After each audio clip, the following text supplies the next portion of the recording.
So, this is my second Hero Roundtable. I attended the event in 2016 in Brighton, kind of as a last-minute fill-in. Thank you. They had a military speaker scheduled who kind of fell out last minute. And through Karen, Matt was able to reach out to me and say, hey, I heard that you just recently moved back to the state of Michigan. I was living in Kalamazoo at the time, as a matter of fact. And could I speak kind of short notice? I was like, absolutely. So that time I put together a quick few notes on a few day-to-day kind of real-life heroes that I had experienced in my military career to that point. When Matt reached out to me recently to attend again and speak again, I put together a new set of slides, kind of just to talk through my history, what led me to the military, and some lessons I've learned from the people I've met in my career so far, and where I started versus where I am now 22 years later. So basically joined the Air National Guard and have been full-time in the Air National Guard for the totality of my career, so kind of a non-standard active duty career in the Air National Guard across the 54 states. So I was actually living on a sailboat on Guam with my oldest sister. She's a retired Navy captain, and had spent a year there after barely graduating high school, doing worse in community college, and having given the opportunity by my sister Renee to live. She was like, hey, why don't you just take a delayed gap year? We're using my housing allowance to pay for a sailboat. You can live on the boat with us. What do you think? And I was like, well, yes, obviously. Yes, please. I'd like to live on a tropical island. Sounds great. So all of my buddies were off accruing hundreds of thousands of dollars of student loan debt. I took a year break and went to Guam, had a great time, decided I loved it there so much I was going to stay. And in the meantime, though, I'd kind of found my way far enough down the pathway of not really doing anything with my life that I decided I wanted to do something. And so I decided to join the Air Force Reserves at Anderson Air Force Base on Guam. And I called home, told my parents I had taken the ASVAB, the entry test for military service, talked to mom and dad, said, this is the plan. I'm going to be a reservist, weekend a month, 2 weeks a year. I'm going to stay here on the island. I'm going to not take my return flight home. And I was bartending at night. I had a job doing computer photographic restoration in the afternoons, like rebuilding people's photo albums digitally that had been water damaged during storms and whatnot. And in the mornings, I was lifeguarding, and I loved it, and I thought, this is going to be great. And I said, so I'm going to do this reserve thing. Besides, what are the chances a war is going to break out anyways? It was the morning of September 11, 2001, Guam time. It was the night of the 10th, mainland. 5 hours went by, and the first plane hit the World Trade Center. The island essentially shut down. So it's kind of a very large Japanese tourist industry. The reserve unit that I had started the process of signing up with, I hadn't yet signed the dotted line. They're like, we're getting deployment orders. We understand if you need to make a decision. Ultimately, I decided to fly home to Detroit on my return flight, which was scheduled for October, and I joined the Air National Guard at Selfridge Air National Guard Base here. Went off to basic training and came back, and my headline here is From AMC Theater to the War on Terror, looking back on these last 22 years.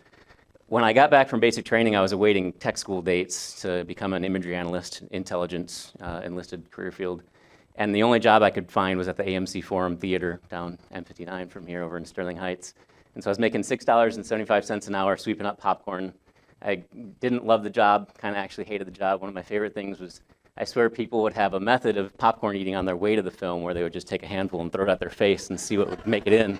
And the rest would just fall. And I would, instead of waiting for them to get down the hallway, I would walk directly behind them with the thing and just sweep it up as they went. And they'd turn around and I got, hey, you need to knock that off. And eventually got tech school dates, and then immediately following tech school, 2 tours through Iraq, active orders at the unit, and then decided this is something that I'm very passionate about and that I want to do. So in other words, I didn't set out to join the military because it was the mountaintop, the far sight goal. I needed to figure out what steps to take to get there. I kind of joined by virtue of just doing one thing and then another thing and then another thing. And even though I come from a military family, it was never my intent. But there I was, and there was that opportunity. So I decided to come in. And the lesson here is that where we end up someday has kind of very little to do with where we are today. You make decisions, and oftentimes those decisions are imperceptible. And you're moving a little bit day by day, but then 22 years later, if you travel on that, you kind of see the vector there. 10 years later, 20 years later, those decisions you're making every day are going to take you someplace very different from where you maybe originally intended to find yourself. So every single day you're making these decisions. They say the best decision you can make is the right decision. The second best decision you can make is the wrong decision. And the worst decision you can make is no decision at all. At least if you're making some sort of call, some sort of decision, some sort of idea that maybe this is what I want to do today or tomorrow or the next day, at least you're moving forward. Does that mean it's ever too late to turn back around? Absolutely not. I believe that every passing moment is just another chance to turn around. Wendell Berry says down there in the bottom, be like the fox who makes more tracks than necessary, some in the wrong direction. See where it takes you, and then eventually you can decide, this isn't where I want to be. Turn around and go someplace else. Right after I joined, I got some of the best advice I've ever received. My very first supervisor, a guy by the name of Lieutenant Wright, said, if you want to have full-time orders out here, you want to make this your job, turn this into a career, every day you need to make yourself indispensable. Make yourself a member of this organization that when we're deciding if we need to make cuts or do something different, you're someone who we feel that we need this person here.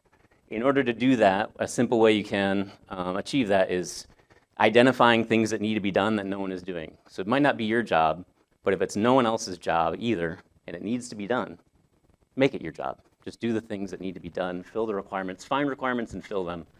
And then ultimately, it says Billy there, my last name being Squier, and this becomes a more and more dated reference over time, but they immediately nicknamed me Billy Squier because of a 80s rocker.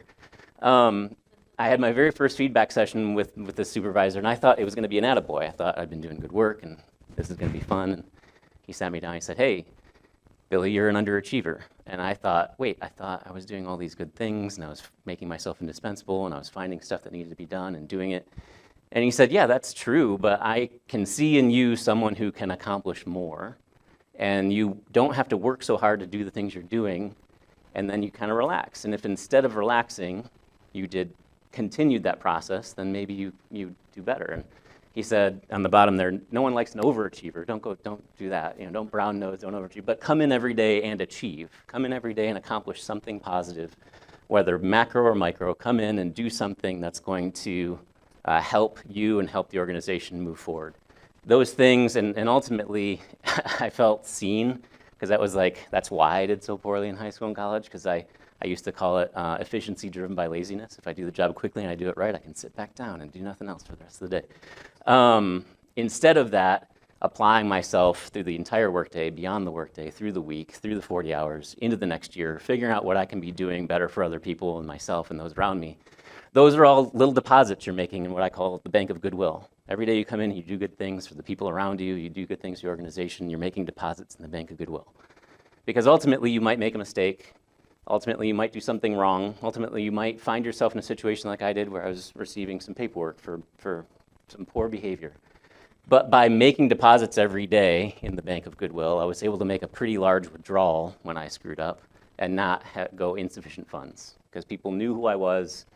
They knew that the totality of my actions weren't erased by this one mistake. And in fact, we all contain multitudes, good things and bad things, and we see who you are, and we're going to move beyond this. It's important not to measure yourself or those around you by those failures, but by what come after them. That's been kind of a recurring theme the last day and a half. Failure is good. Failure is how you learn. No one ever learned from winning every game. You learn from the games you don't win.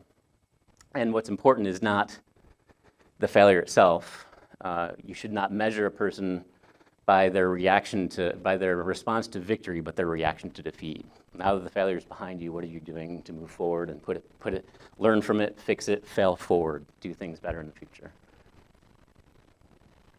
Another little lesson is kind of stems from that, taking care of those around you and they'll return the favor, not necessarily to you, but they may pay that favor forward.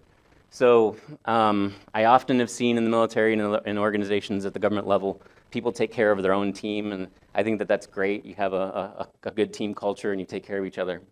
But I think more broadly than that, it's important that we're all on the same team. Just because I don't work with you doesn't mean that I'm not going to try and take care of you. If I see that you could benefit from some mentorship, some guidance, or vice versa, we're all on the same team. So you can expand the horizon, expand the circle of your care to those that aren't necessarily just right there next to you. Important, I actually recently saw a Congressional Medal of Honor recipient, David Belavia, speak, and he had this thing, don't goaltend success. If you see someone next to you who's also very good, don't try and block them from succeeding. Lead block for them. Help them get to that place where they want to go.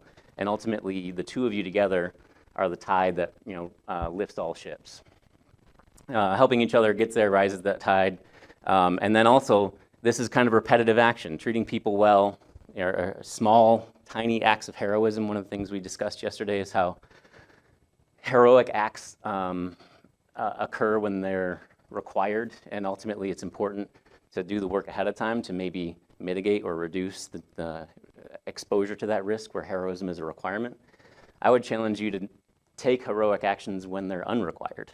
Do the small things to the people around you to benefit them, to make this place better for you and for them on a small basis every day, and repeat that.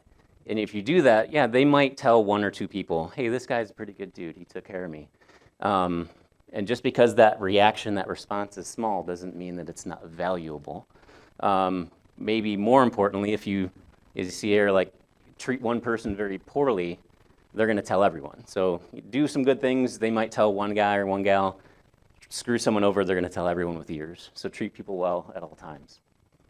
An element of that bottom one there, giving extreme effort to make small differences. That's essentially what I'm talking about there. A thing about falling into the military the way that I did, and ultimately I think a lot of the stigma that comes with military service is people, or really being a joiner of any kind, is that you might just eventually become a mirror of the organization that you're a part of, lose yourself in the organization. Part of that, I think, comes from the fact that people feel the safest when they're in a group of like-minded folks, when everyone's conforming to this norm. But as we've talked about last day and a half, diversity in background, skill sets, perspectives, these are the things that actually make a great team. So I challenge you again to fight that inherent desire just to fit in with those around you. Be willing to be who you are, exactly who you are and how you are and what skill sets you bring. Don't allow the organization to water that down. Be who you are in that organization. Whether it's rank or job, one of the things I say is, my rank or my position is what I'm here to do. Like, this is the job that I have to accomplish, but me is who I'm here to be. The way that I'm going to accomplish that job has more to do with myself than with the job.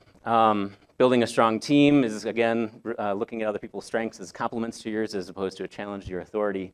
And this is a Hunter S. Thompson quote that I love in talking about setting goals.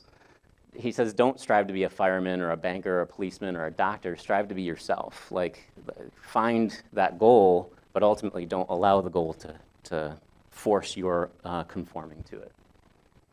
That kind of is expanded upon here. It's not to say you can't be any of those things, firemen, bankers, doctors, but conform the goal to you instead of conforming yourself to the goal.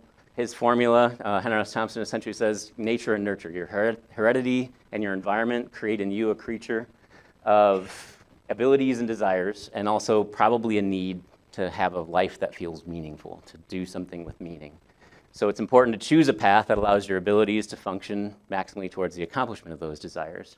This also helps avoid the terror of seeing that thing, that mountaintop that you set for yourself as your life continues to change, as challenges are beset upon you and other things get in your way. Maybe the goal wilts or loses its charm as it draws near. Those obstacles and your evolution, your change in perspective is going to be constant. So consider the idea, much like a boat that's sailing, that you're aiming for the far shore, not necessarily a single port of call. And so as obstacles present themselves or new prevailing winds, you may need to tack against them or steer around them, but ultimately you're moving forward towards a goal, maybe not the specific goal that you were looking at. You're, again, taking those first steps as opposed to worrying about how many steps it's going to take to get there. Because your happiness, ultimately, Sean Acor down there at the bottom, is a mindset.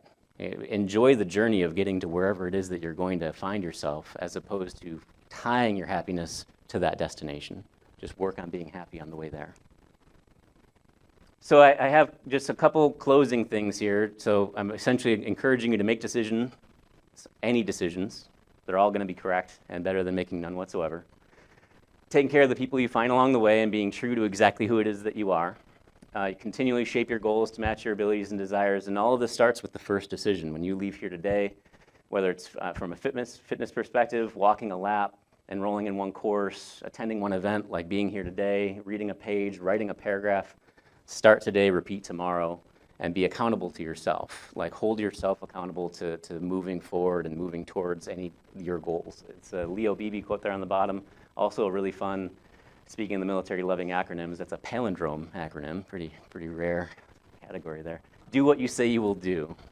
So when you say that this is what I'm going to set out to do, to become, and whatever, make that decision, stand by that decision, hold yourself accountable to yourself. Every moment counts. And what I want you to do with me right now, we're going to, like 1 second apiece, close your eyes. We're going to snap our fingers 3 seconds together. Close your eyes.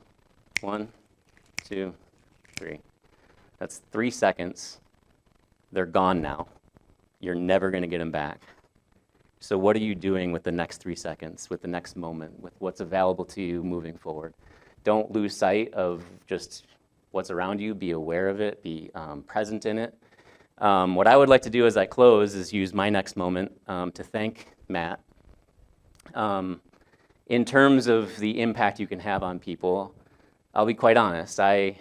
Two things. One, yesterday, experienced a bit of a minor panic attack thinking about today.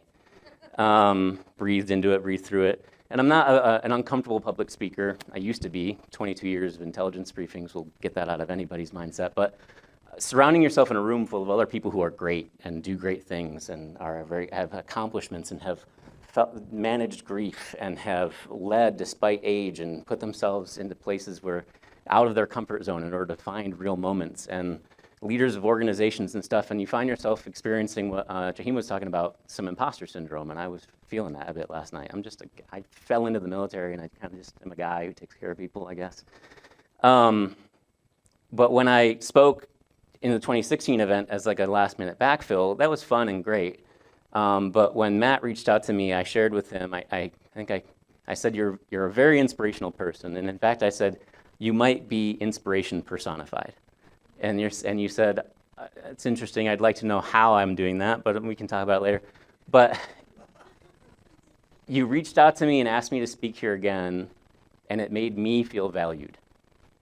And that alone was inspiration to me to make me want to be here today and share ultimately pretty basic stuff, but it's from me and it's who I am, and I've continued to be who I am despite continuing to serve in uniform for 22 years, and you don't need to lose who you are in any moment. You can be yourself, and you can reach out to other people and make them feel valued as well. Thanks.